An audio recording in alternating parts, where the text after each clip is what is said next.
But, boys, let's get into what we came here to talk about. We got Bears, Rams, Monday night preview, 5-1, 5-1, 5-1. We are underdogs going into L.A. You know what happens when we play the Rams. It's never good. Jared Goff does not want to see this defense again. I was there. I think it was Sunday Night Football at Soldier Field. I was there with my cousin.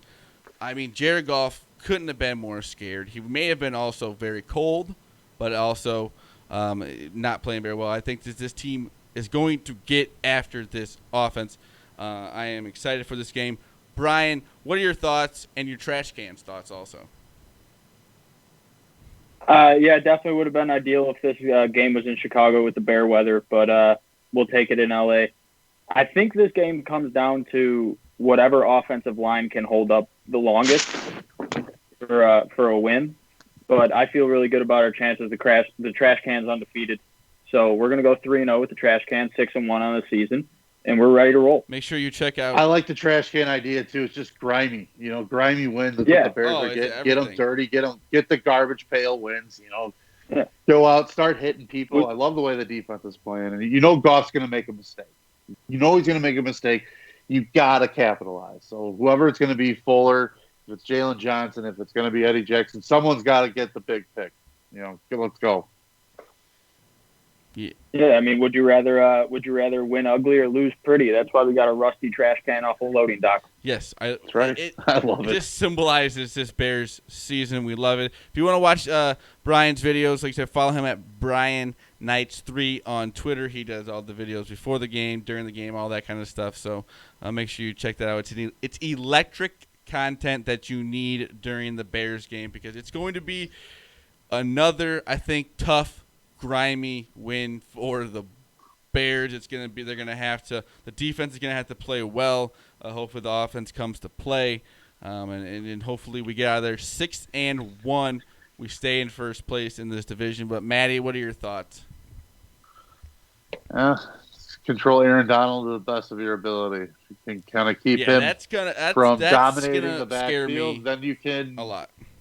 Because the problem with Nick Foles is he is about as mobile as I am these days, and that's not very much. No, that is. So once you get him try to get him moving out of the pocket, and it's a pretty ugly sight at this point in his career. And I don't think you want Aaron Donald to have many free shots at that. So the interior line is going to have to play very, very well. I think you're going to see a little bit of a quick hitter attack, a little bit. Well, try to what they did with Mitch, where it's going to be the 7-yard, the slant. Try to hit Allen Robinson and Miller across the middle a little bit. And those guys will probably take the shots that they always seem to take when they have to. It's kind of a game plan, but I don't know. Just go out and get a win. Run the ball. I don't care how they run the ball. Go Please get a W. Run the ball. Run the damn ball.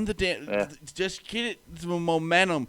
Run it a little bit at the beginning. Don't get yourself in 3rd and 10s, and stick with the running. Don't just do it first possession. Do it throughout the game. It just feels like everyone was talking about getting all these, or who was the one, Le'Veon Bell, released them. What would it matter if the Bears got them? They weren't going to use them. The Bears have got to utilize their running game.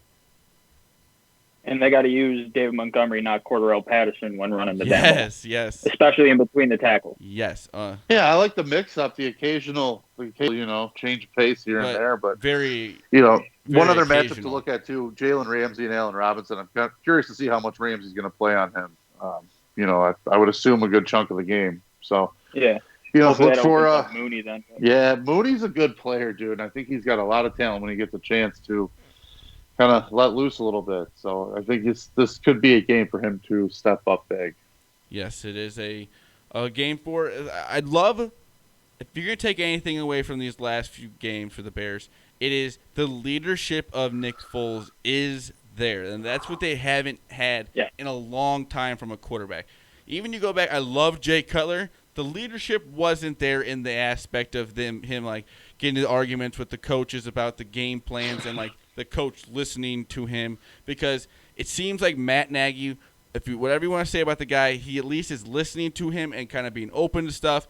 So I'm excited to see where Nick Foles can take this team, hopefully with more leadership, and maybe it'll start to inspire the team to get behind their quarterback, who they know is going out there to fight every play. and I don't know. I wouldn't say the play is much different between him and Mitch, but you can just see like the leadership and the flow on the sidelines. Mitch was never going up to anybody and yelling at him or trying to tell him what to do, and people will listen to Nick Foles if he goes up to them and does that. Don't think you're wrong at all. I don't think you're wrong at all. Thank you. Completely agree. You see it like Nagy and like the post-game press conference when Mitch is the quarterback and everything. They're kind of just like blaming it on Mitch, like saying we can't open up the playbook. And then you see the press conference after last week, Nick Foles has everyone ready to run directly through a brick wall. And then you see him on the sidelines arguing with Nagy when Nagy's he wants to slow the game down, but the pace was good, and we probably would have scored a touchdown on that one drive a few games ago, and end up with a field goal because Nagy's play calling is horseshit. But yeah, it's been two times this year. I think that's what happens when your quarterback knows exactly what the point of each drive and what the point of each play call and what the point of each emphasis is. And when they're on the same page, I think you have the ability to push back a little bit. You're a veteran quarterback with the Super Bowl ring. You can push back a lot more then too.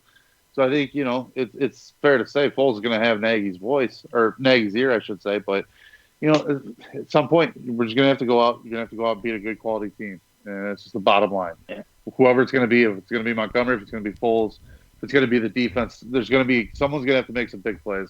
Let's go on and do it, man. Let's just do it. It's the time. The offense is still incredibly frustrating to watch, but with this defense, I mean, they'll take us anywhere. So as long as we can get something going this week, we'll be fine.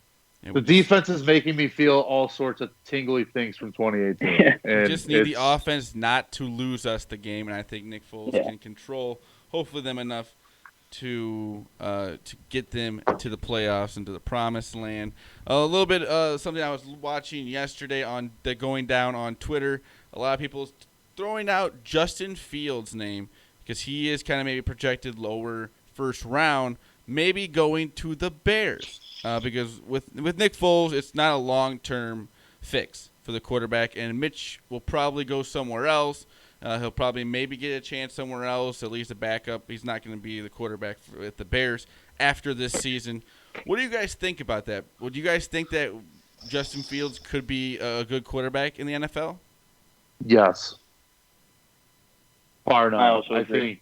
I think if the Bears could get a chance at him in the middle of the first round, I think it's an absolute bargain.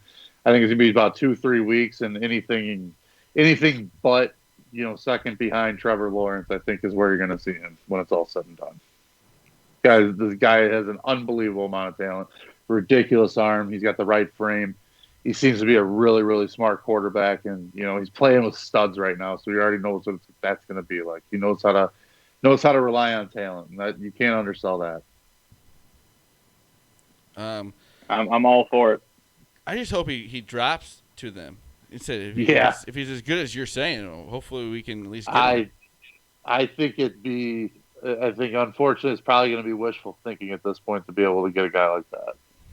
Well, we're going to have a late draft pick because we're going to win the Super Bowl, so it doesn't really matter. That's right. He's not going to be at 32. Very, very true. Hopefully next time we are talking on the show, we will be 6-1.